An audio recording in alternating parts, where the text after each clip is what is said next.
8. Old West myths. People still believe history got this wrong isn't just about nitpicking movies.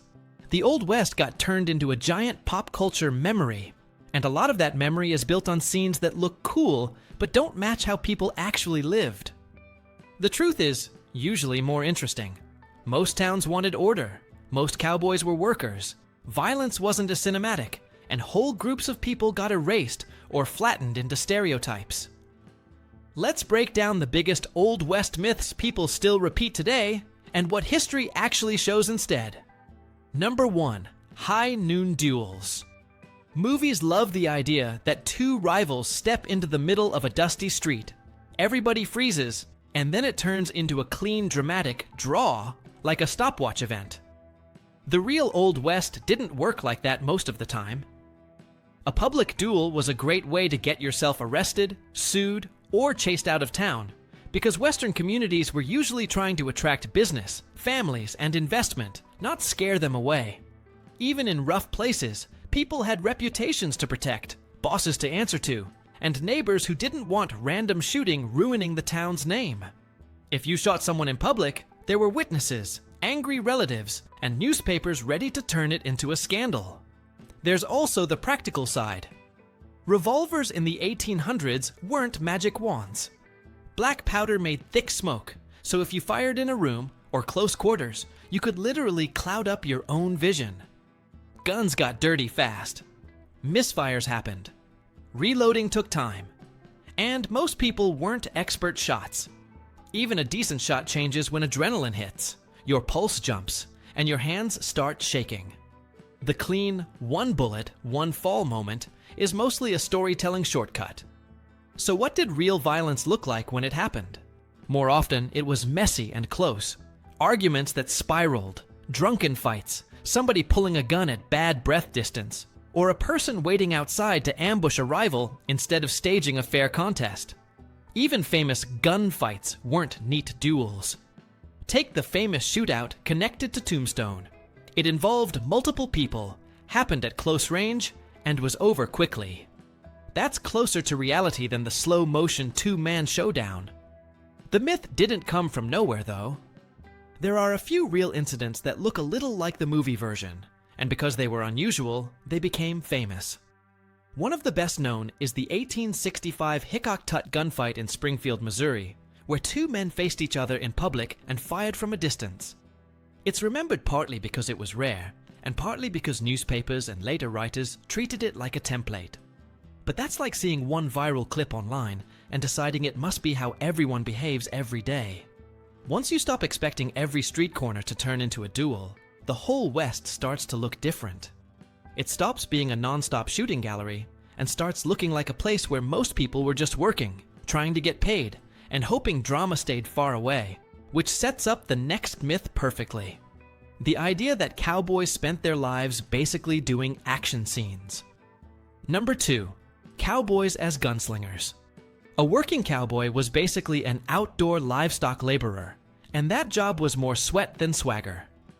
On a cattle drive, most hours were about riding, watching the herd, finding water, fixing tack, standing night guard, and dealing with problems that don't look exciting on screen. Storms that turn trails into mud, animals that get sick, busted saddles, lost horses, and stampedes that start because a thunderclap spooked the wrong steer at the wrong time. Nights could be brutal. Sleep was light and broken. Food was simple and repetitive. Injuries weren't rare, and walk it off was often the only treatment you had. Cowboys did carry weapons sometimes, but not because they expected duels at noon. A gun could be for predators, for hunting, for snakes around camp, or for the very real threat of people who saw a herd and thought, free beef.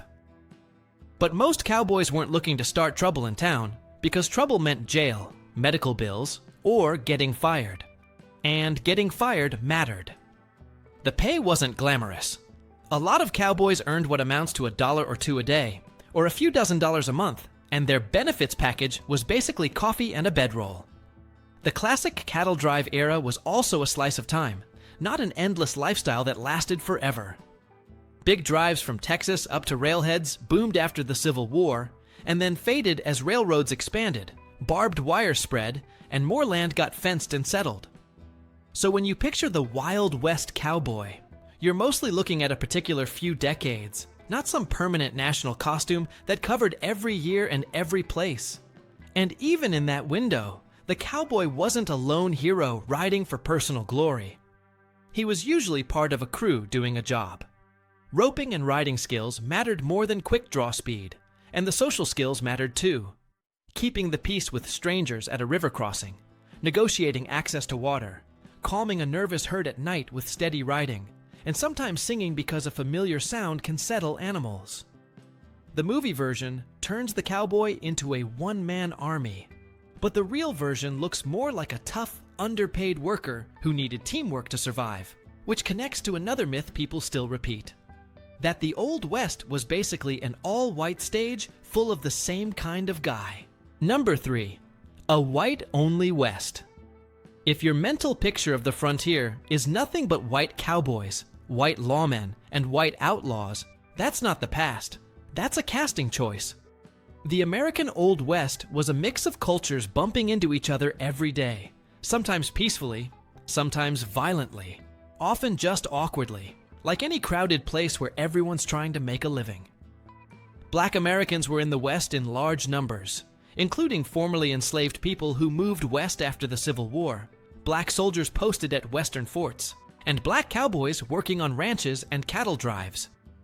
Mexican and Mexican-American vaqueros shaped cowboy culture in a huge way. A lot of the gear and techniques people treat as classic cowboy were influenced by older ranching traditions in the Southwest. You can even hear it in the vocabulary. Terms connected to roping, horse handling, and rodeo culture have Spanish roots because the work existed long before Hollywood gave it a soundtrack. So the cowboy image that gets sold as pure American is actually a blend of cultures. Then there are the people who rarely make it into the old Western poster. Chinese immigrants played a major role in railroad construction and some mining towns while facing harsh discrimination and violence. Immigrants from Germany, Ireland, Scandinavia, and Eastern Europe settled in different regions and built towns that looked nothing like the movie set version. And Native American nations weren't just background. They were nations with their own politics, trade networks, and military power, interacting with settlers, the US government, and neighboring nations. Even the famous lawman image gets simplified. One of the most notable frontier lawmen was Bass Reeves, a black deputy US Marshal in Indian Territory, whose career shows how wrong the all-white picture really is. So when people talk about American Old West facts, one of the biggest is simply that the West was diverse, and the stereotypes are what's fake. The all-white men myth sticks because it's simple, and because later entertainment picked a narrow slice of faces to represent the whole era. But the real West was more like a noisy crossroads than a single type of place. And once you see it as a crossroads, another myth gets harder to believe. The idea that this whole region functioned without rules, like a giant open-air bar brawl. The truth is, as soon as people arrived, they started organizing things, because chaos is terrible for business. Number 4. Total lawlessness. Yes, there were violent corners, especially where a boomtown popped up overnight, and the population was mostly young men with cash, alcohol, and boredom. But lawless makes it sound like nobody tried to build order, and that's backwards. People on the frontier cared a lot about rules, because rules protect property, contracts, and family life. Towns formed governments fast. They elected officials, hired marshals, set taxes, and created ordinances about gambling, public drunkenness, disorderly conduct, and all kinds of everyday issues like riding a horse too fast down a main street. Newspapers weren't just reporting. They were basically advertising. A town that looked stable in print had a better chance of pulling in settlers, money, and rail connections. When formal law was weak or far away, communities sometimes made their own systems. That's where you get mining camp rules, cattle associations, and yes, vigilance committees. It's tempting to romanticize vigilantism as brave citizens cleaning up a bad situation, but it could also turn ugly fast. Personal grudges, prejudice, and mob logic could get wrapped up in the idea of order. Either way, the existence of vigilantes is proof that people hated disorder so much they were willing to take risks to stop it. Violence also wasn't evenly spread. Some places were genuinely dangerous for a while, especially in early, fast-growing settlements, but lots of Western towns were calmer than their movie versions. Everyday crime often looked boring. Theft, fraud, fights over debts, cattle rustling, and arguments that spiraled after too much drinking. That's still serious, but it's not the nonstop shootout fantasy. And here's the detail that really flips the lawless myth on its head. Many towns regulated weapons. The West wasn't a place where everyone automatically accepted firearms in every public space. You could carry a gun on a lonely trail and still be expected to leave it behind, or surrender it once you walked into a busy town.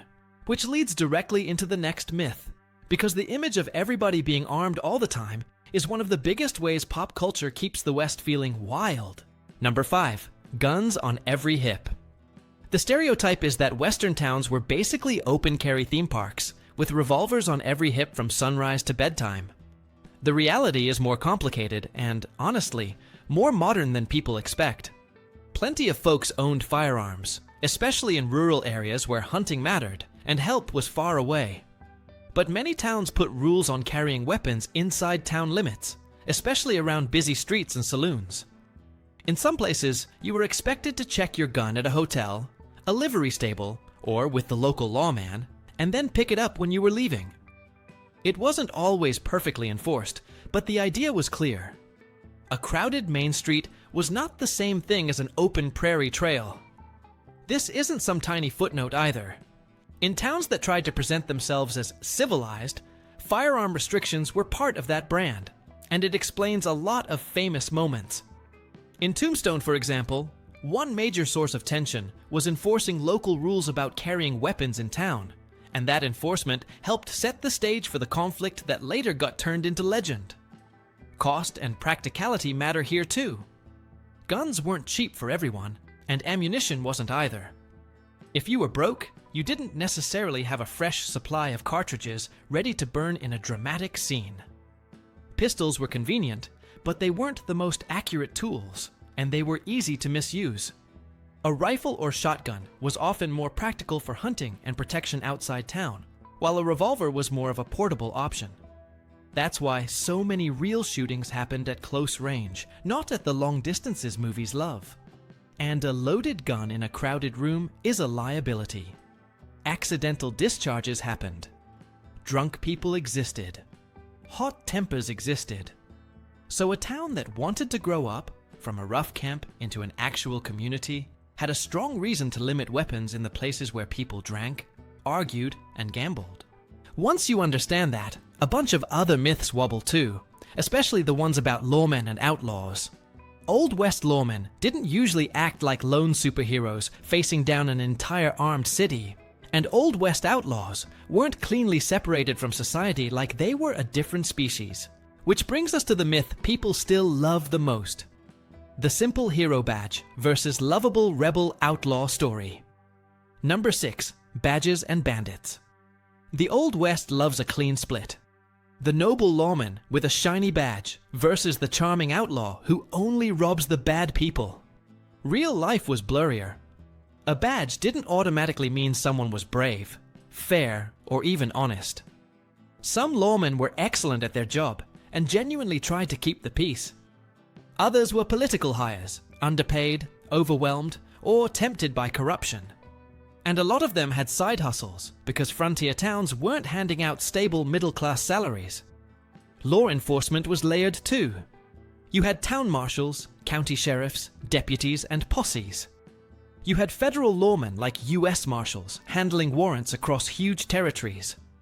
In some places, you had ranger forces. Sometimes the army got involved, especially when conflict spilled beyond a town's ability to control it. And private detective agencies existed as well, hired by railroads or companies trying to protect money and cargo. The system wasn't perfect, but it wasn't one brave sheriff versus an entire outlaw army either. Outlaws weren't cartoon geniuses. Yes, there were famous gangs, and a few criminals got away with big scores for a while. But outlaw life was usually stressful, uncomfortable, and short. You spent a lot of time hiding, moving, and worrying that someone would sell you out for money or attention. Robbing a bank or train wasn't a guaranteed jackpot. Some robberies ended with surprisingly little cash.